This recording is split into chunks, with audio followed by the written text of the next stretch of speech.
안녕하십니까. 지저스 메디컬 센터 조영훈 원장입니다. 우리는 지난주에 구원은 하나님에 대한 윤리적인 문제를 해결할 때 가능하다, 이런 문제를 다루었습니다. 매우 특별한 관점이고 우리가 지금까지 들어왔던 그런 내용이 아닙니다. 우리는 예수 그리스도의 그 십자가, 그런 대속적인 은혜를 통하여 우리는 의롭다함을 얻고 또한 우리는 구원받는다라는 그러한 입장에서 우리는 구원론을 다루었고 우리의 구원은 그렇게 이루어진다라고 생각을 했습니다. 그런데 저는 하나님 아버지에 대한 그러한 윤리적인 문제를 우리가 극복해야 하며 하나님 아버지를 하나님 아버지답게 우리가 인정하고 경외해야만 우리는 비록 예수 그리스도를 통해서 대속의 그런 은총을 통해 구원을 얻었다 할지라도 우리는 그렇게 구원을 완성시켜 나갈 수 있게 된다라는 내용을 전했습니다. 그렇다면 여러분은 그런 내용을 들으시면서 그 내용이 다 맞는 거는 같지만 잘 이해가 안 된다라는 생각을 가질 수 있을 것 같습니다. 왜냐하면 우리는 지금까지 뭐니 해도 의미를 모른 채 하나님 아버지를 이야기를 해왔고 그 다음에 강조점을 어디에 두었냐면 이미 말씀드린 대로 예수 그리스도, 더 나아가서 성령님에게 우리는 강조점을 두었습니다. 그런데 하나님 아버지에 대한 윤리적인 문제를 언급하는 데 있어서 그 문제가 비록 타당하다 할지라도 구원이 하나님 아버지에 대한 윤리적인 문제를 극복하고 그것을 이루어 나가는 것이 구원의 과연 중심이 될 수 있는 것인가 라는 문제죠. 천천히 생각을 해봤으면 좋겠습니다. 그래서 이러한 강의를 듣고 설교를 들어도 우리는 지금까지 들어왔던 그 내용으로 다시 환원될 수가 있습니다. 그렇다면 제가 드리는 이러한 구원론이 옳다면 여러분은 구원을 받을 수가 없게 될 수가 있습니다. 따라서 그러한 우려가 있기 때문에 저는 여러분들이 만약에 이해하지 못하는 상황이 무엇일까라는 것을 염두에 두고 그것을 중심으로 오늘은 강의를 진행하려고 합니다. 그래서 이번 시간은 구원이 하나님에 대한 윤리적인 문제를 해결할 때 가능하게 되는 이유, 그것에 대해서 찬찬히 교리적인 측면 또한 성경적인 측면을 바탕으로 살펴보는 시간을 갖고자 합니다. 네, 여기에 분명히 명시를 했습니다. 신앙의 대상은 제1위 성부 하나님이라고요. 네, 우리 하나님은 삼위 하나님으로 존재하고 계십니다. 그런데 참 애매한 문제입니다. 우리에게 신앙의 대상이 삼위 하나님이면 성자 하나님, 성령 하나님도 함께 포함이 돼야 될 거 아닙니까?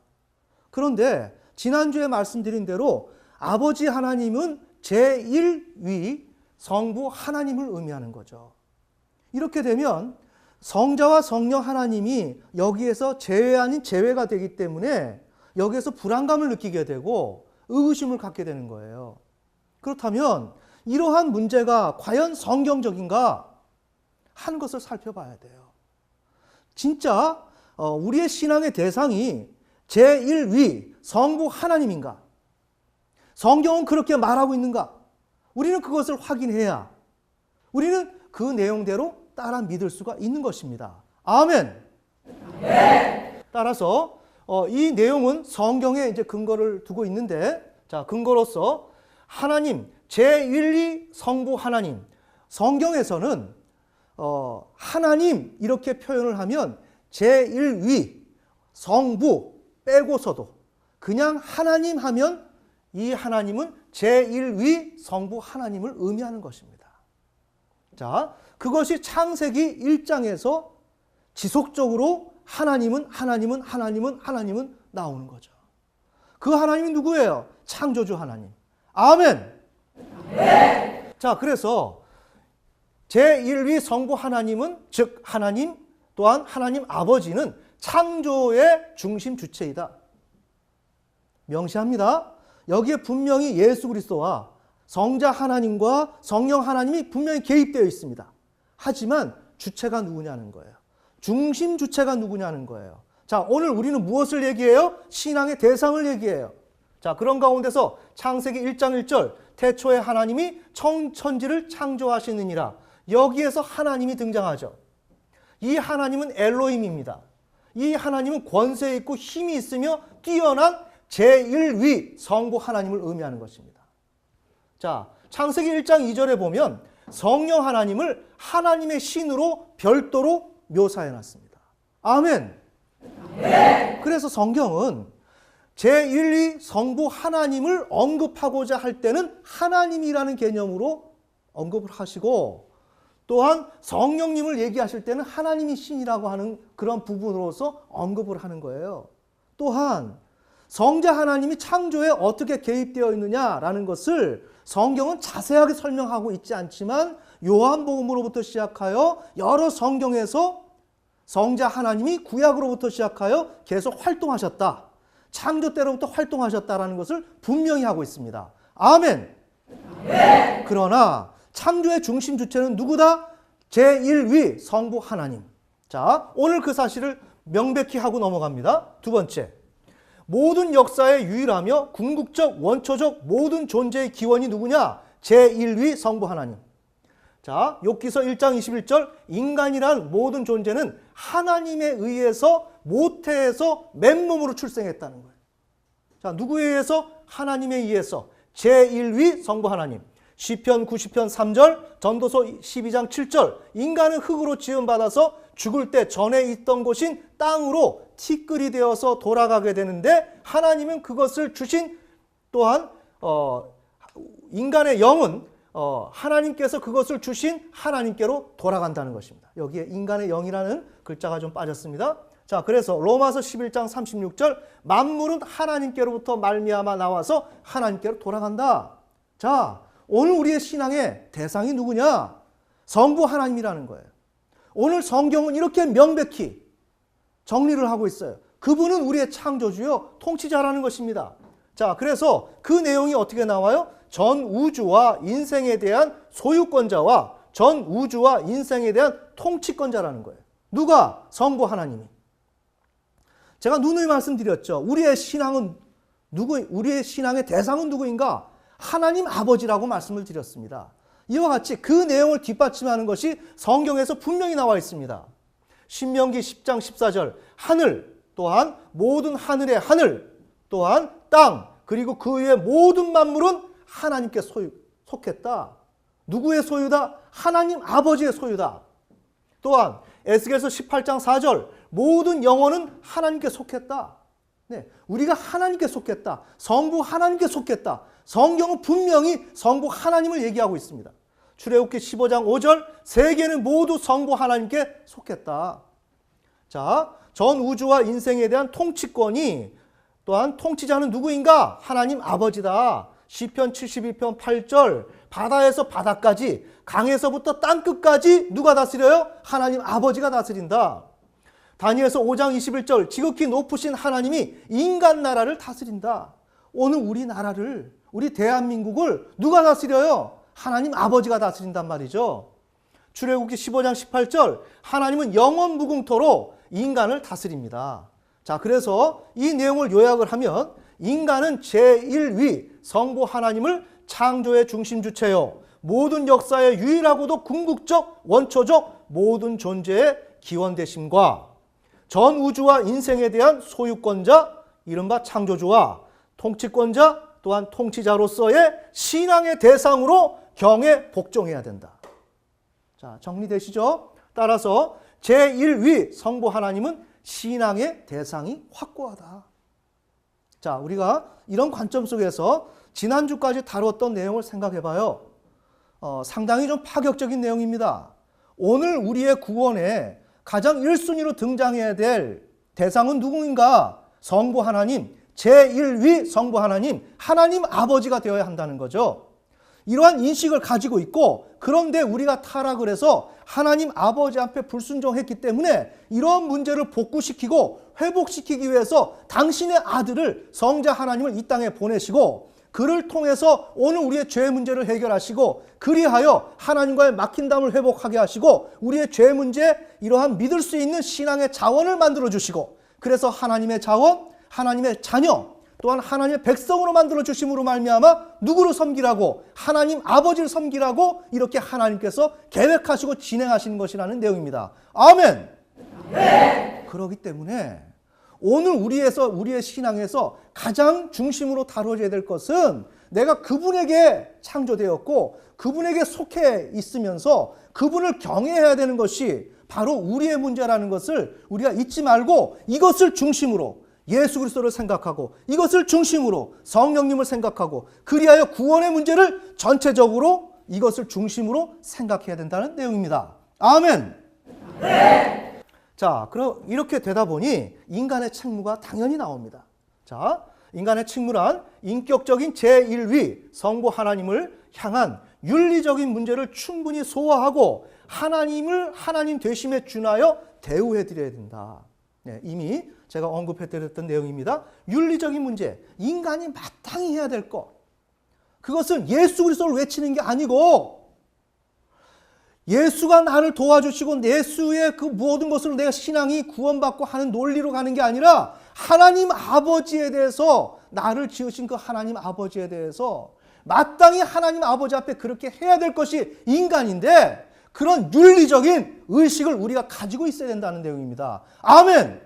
네. 그것을 빼버리고 내가 살겠다고 다른 그러한 계획하에서 예수 그리스도를 도용해서 그분을 자꾸만 차용하고 그분을 이야기하면서 내가 무언가 하는 것처럼 자꾸만 여러분 이해하고 들으세요? 장난하면 안 됩니다. 그건 장난입니다. 하나님 앞에서 우리는 속이지 말아야 돼요. 내 마음을 속이지 말아야 돼요.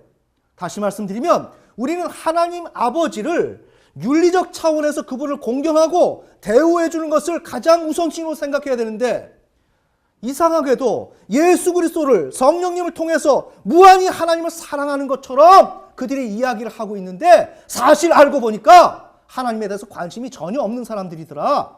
왜?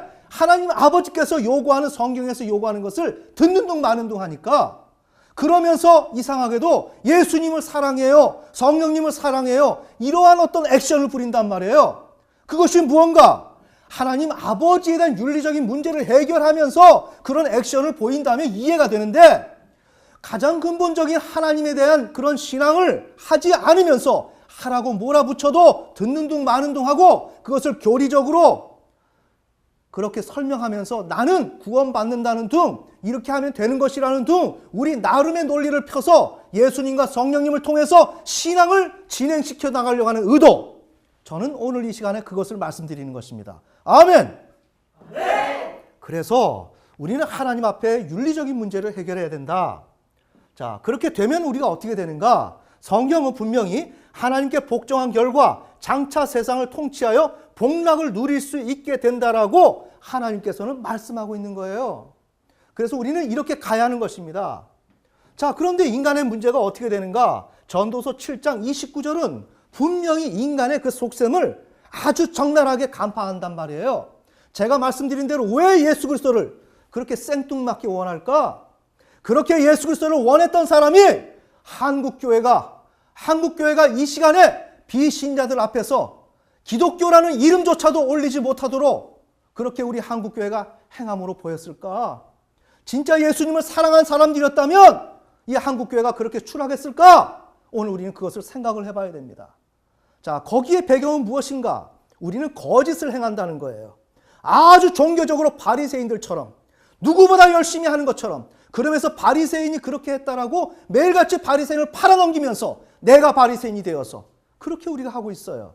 그것을 전도서에서는 얘기하고 있습니다. 어떻게 해요? 인간이 어떻게 하나님을 속이는지. 자, 전도서 7장 29절 나의 깨달은 것은 이것이니라. 하나님이 사람을 정직하게 지었다는 거예요. 아담과 하와를 정직하게 지었다는 거예요. 하나님을 경외하도록 하나님 앞에 내가 하나님의 피조물이라는 걸 분명히 알고 그분 앞에서 그 바탕 위에서 토대 위에서 무엇을 생각하든지 행동을 하든지 그렇게 해야 되는데 이상하게도 하나님이 그 모든 것을 다 해주셨지만 어느 한순간에 하나님을 나 모름 이렇게 해버리고 많은 아담과 하와의 그 모습을 성경은 지적을 하고 있는데, 그것에 대해서 전도서는 사람을, 아담과 하와를 최초에 정직하게 문제없이 지었다는 내용을 이야기하고 있습니다. 자, 그런데 사람은 많은 꾀를 낸 것이라. 네, 이것이 성경을 해석하는 거예요. 왜 아담과 하와가 타락을 했을까? 꾀를 냈다는 거예요. 자, 그렇다면 오늘 우리가 무엇을 얘기하는가? 이 꾀를 낸 것은 아담과 하와만 꾀를 냈는가? 아닙니다. 저와 여러분이 그렇게 꾀를 냅니다. 이것이 오늘 우리의 문제입니다. 우리는 매우 고단수로 꾀를 냅니다. 우리는 예수 그리스도를 얘기하면서, 그분을 통해서 은혜를 받았다고 얘기하면서, 우리는 성령님을 통해서 위로를 받고 있고 성령님께 우리가 충성한다고 얘기하면서 정작 하나님 아버지에 대해서는 어느 것도 우리는 실행하지 않습니다. 왜? 그걸 율법주의라고. 얼마나 좋아요. 우리는 성경을 잘 도입하고 차용해서 내가 빠져나갈 구멍을 잘 만들어서 그걸 가지고 변호하면서 나는 타당화를 시키고 우리는 불신앙을 하고 있습니다. 아멘. 네. 그러나 문제는 그렇게 이 세상에서 빠져나갈 수 있어요. 이 세상에서 죄책감을 안 갖고 빠져나갈 수 있어요. 그러나 우리는 어디로 갑니까? 주님 앞에 섭니다. 그렇게 되면 나는 이 세상에서 거짓말을 하고 빠져나갔지만 거기에서는 피할 길이 없다는 것입니다. 자, 그렇다면 그런 대상이 누구인가? 오늘 우리 한국교회 전체, 거의 전체 성도들이 지금 완전히 잘못된 구원론 가운데서 하나님 아버지를 먼저 생각하고 이런 신앙의 전체적인 토대에서 생각을 해야 되는데 왜곡된 신앙으로 지금 가고 있다. 아멘. 네. 자, 이 내용이 우리 아담과 하와가 창세기에서 타락하는 과정 속에서 하나님 앞에 정말 정직하게 지음을 받았는데 많은 꾀를 내는데 거기에 뱀이 그것을 이용을 해요. 아담과 하와가 하나님에게 순종할 마음이 없었어요. 이것을 얘기하는 것입니다. 여러분들이 순종할 마음이 없다고요. 여러분은 누구보다 하나님 앞에서 성실한 사람처럼 그렇게 이야기하고 있지만 그 속에 들어가면 하나님 앞에 순종할 마음이 없다고요. 그것을 뱀이 알고서 선악과라는 이 문제를 가지고 이 선악에 대한 개념을 변화를 시켜서 이것을 욕망하도록 만들므로 인해서 최초 하와가 하나님을 벗어나서 독립적으로 자기 마음대로 살고 싶었던 그런 행보로 뱀이 이끌어주는 것입니다. 아멘. 네. 그래서 하와가 타락하는 것입니다. 자, 그 내용을 한번 간단하게 봅시다. 창세기 2장 17절, 선악을 알게 하는 나무의 실과를 먹지 말라. 내가 먹는 날에는 정령 죽으리라. 하나님이 이렇게 말씀하셨습니다. 이 개념이 무엇인가? 하나님의 명령, 금지를 위반한 후에 뒤늦게 알게 되는, 여기에 알게 되는 선과 악이라는 개념이에요. 무슨 내용이에요? 자, 엄마가 야, 너 거짓말하지 마라. 이렇게 얘기를 했어요. 그런데 아이가 뭔가 갖고 싶은 마음에 거짓말을 했어요. 그때는 거짓말을 하기 전에는 선이 뭔지 악이 뭔지 몰랐어요. 그러나 거짓말을 욕망에 의해서 거짓말을 하고 나니까 내가 눈이 띄어져서 내 초라한 모습이 보이더란 말이에요. 그러면서 아하, 거짓말 안 하는 게 선이구나. 거짓말하는 게 이게 악이구나. 뭐예요? 뒤늦게 엄마의 명령과 가르침에 불순종해서 자기가 실수를 범했을 때, 죄를 졌을 때 그 뒤늦게 후회하면서 들게 되는 그러한 생각이 선과 악이라는 개념이란 말이에요. 이해가 되시죠? 그러니 이것의 의미는 뭐예요? 하나님은 인간이 하나님의 명령에 순종함으로써 뒤늦게 선악을 알면서 후회하지 않기를 바라셨다는 거예요. 이해가 되십니까? 네. 그렇게는 하지 말자. 너 내가 말하는 대로 내 목적에서 너는 지어졌으니 내가 뜻하는 대로 내가 명령하면 순종하는 식으로 너는 따라와. 넌 그거 할 수 있겠니? 지금 그것을 질문하신 것입니다. 자, 그런데 이러한 선악의 개념이 있었는데 창세기 3장 1절에서 5절 뱀은 먼저 하와가 이렇게 정직하게 지음받았지만 꾀를 지니고 있었고 하나님에게 순종하고 싶은 마음이 별로 없었어요. 이게 잠재되어 있었습니다. 이걸 사단이 먼저 알고 있는 것입니다. 그것을 알고 선악이라는 개념을 가지고 하와를 유혹을 하는 것입니다. 자, 뱀은 하나님이 선악을 알게 하는 나무의 실과를 먹지 말라 하신 것은 하와가 하나님과 같이 선악을 알게 될 것을 우려하여 말한 것이라고 해석을 해주는 거예요. 지금 하나님의 말씀 의도와 다르죠? 제가 의도를, 개념을 말씀드렸지 않습니까? 근데 이것을 뱀이 왜곡을 시키는 거예요. 왜? 하와가 하나님에 대해서 적극적인 사람이 아니거든요. 이미 꾀를 낸 사람이란 말이에요. 자, 그래서 이렇게 선악이라는 개념을 변경을 시켜요. 자, 그래서 결과가 어떻게 되는가? 선악의 개념의 변화가 일어난다는 얘기죠. 자, 하나님의 명령, 금지에 불순종한 결과 뒤늦게 무엇이 선이었으며 악이었는지를 알게 되는 이 선악의 개념이 어떻게 변화가 되는가? 하나님으로부터 독립한 자만이 획득할 수 있게 될 아주 선망해야 될 선악을 분별하는 자격과 능력으로 뱀이 왜곡해서 전달해 주는 거예요. 이해가 되시죠? 자, 이러니까 어떻게 됩니까? 마침 하와는 잘 됐어요. 자, 오늘 우리의 신앙이 그래요. 내 마음속에 하나님을 경외할 수 있는 마음이 있는가? 그 마음이 없는 것을 사단은 잘 알고 우리에게 환경을 주고 유혹을 준단 말이에요. 그러면 나는 그것을 붙들고 세상으로 빠져나가는 거예요. 근데 그것은 내 갈 길을 간 것입니다. 아멘. 네. 바로 타락은 사람의 그 마음 중심에 무엇이 있느냐 하는 것에 의해서 일어나는 것이고, 신앙은 바로 그렇게 일어나는 것이고, 구원 또한 그것을 통해서 일어난다는 내용입니다. 아멘. 네. 자, 그래서 창세기 3장 6절에 하와는 선악을 알게 하는 나무의 실과가 충분히 하나님으로부터 독립하는 자신을 지원해 줄 것으로 생각했단 말이에요. 그래서 그렇게 믿었던 연고로 선악과를 먹음으로써 하나님으로부터 독립하여 또한 선악과 먹는 그 불순종을 통하여 선악을 분별하는 자격, 능력을 소유하며 그래서 나는 살아가겠다라고 생각해서 선악과를 먹었다는 내용이에요. 그러니까 이와 같은 방식으로 인간은 하나님을 하나님으로 인정, 순종하는 것을 꺼려했다는 거예요. 이와 같은 방식으로. 자, 이와 같은 방식은 누가? 저와 여러분이 틈만 나면 우리의 마음속에 하나님을 향한 그 마음을 숨겨놓고 아닌 것처럼 난 열심히 하는 것처럼, 그리고 누구보다 억울하다라고 우리는 얘기를 하면서 세상에서 마귀가 유혹을 주면 그 마귀가 나빠서 내가 넘어간 것처럼 둘러대면서 내 마음을, 의도를 그 마귀의 욕구에, 욕망에 실어서 나를 버려버린단 말이에요. 아멘. 네. 그러니 타락의 원인은 바로 이것이에요. 그러니 하나님께서는 이 문제를 해결하기 위해서 예수 그리스도를 대속제사로 제물로 삼으시고 화목제물로 삼으셔서 우리를 구원시켰단 말이에요. 자, 그런데 우리는 정작 뭘 얘기하고 있어요? 예수님이 나를 위해서 죄 문제 해결해 주셨다. 하나님하고 화목하게 되었다. 밑도 끝도 없이 그것만 얘기한단 말이에요. 그러면 안 되죠. 안 되지 않습니까? 그렇게 하기까지는 왜 우리가 타락을 했는지 이야기를 해야 될 것이고, 그것을 회복시키기 위해서 하나님이 독생자 예수 그리스도를 이 땅에 보내셨고 이러한 너무나도 엄청난 일들을 진행하셨다는 것, 더 나아가서 왜 타락이 일어났는가? 우리가 원천적으로 하나님을 향해서 마음 두기를 싫어한다. 하나님을 싫어한다. 하나님을 꺼려한다. 그러면 우리가 복음을 이야기할 때 무엇을 얘기해야 돼요? 하나님 아버지, 제1, 2 성부 하나님, 그 하나님께 우리가 마음을 두지 않는 그러한 나라는 것을 먼저 자각하고 그것을 중심으로 하나님의 역사를 다루고, 그런 하나님의 역사 가운데 그 은혜 가운데 감사하고 우리가 거기에 부응해 나가는 것이 신자가 가야 할 길입니다. 아멘.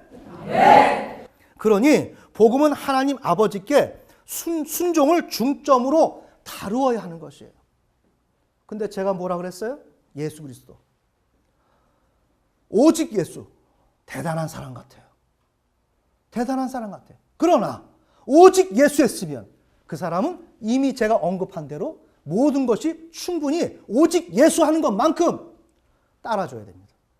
근데 이것은 교회에서 찬양할 때나 어떤 특정 장소에서나 오직 예수하지, 정말 하나님 아버지께서 내가 너를 지었다, 너를 부인하고 너 아브라함 알지? 아브라함처럼 독자 이삭을 바쳐가면서 너 날 따를 자신 있니? 이것을 말씀하세요. 그리고 창세기에서 나는 그래서 아브라함을 제사와 관계없이 나는 의를 줬어. 그리고 재확인했어. 너 봤지? 근데 너 왜 모른 척해? 하나님은 지금 그렇게 말씀하시는 거예요. 그런데 우리는 어떻게 해요? 계속 바울 서신에 나오는 예수 그리스도의 대속 제사만을 우리는 셀렉을 해서 그것을 지속적으로 다뤄나가는 것입니다. 자, 오늘 제가 여러분들한테 드린 말씀 좀 이해가 되시나요?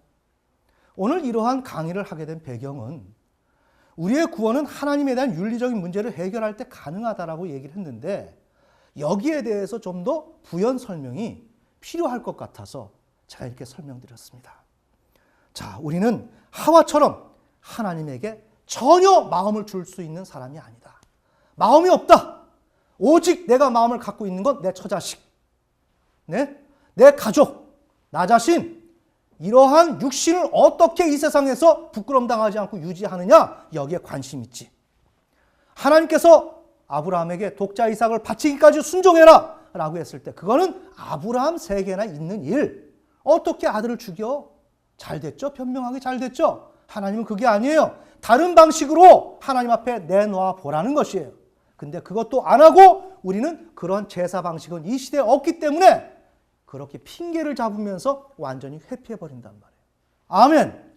네. 오늘 다룬 내용이 여러분들한테 잘 적용되어서 정말 우리가 남들이 그렇게 말하는 대로 따라가는 신앙이 아니라 하나님 말씀이 성경이 무엇라고 말씀하시는지를 분명히 깨달아서 그 길로 감으로 여기에 있는 모든 사람들이 다 구원의 길로 가는 하나님의 축복을 받으시기를 예수님의 이름으로 축원합니다.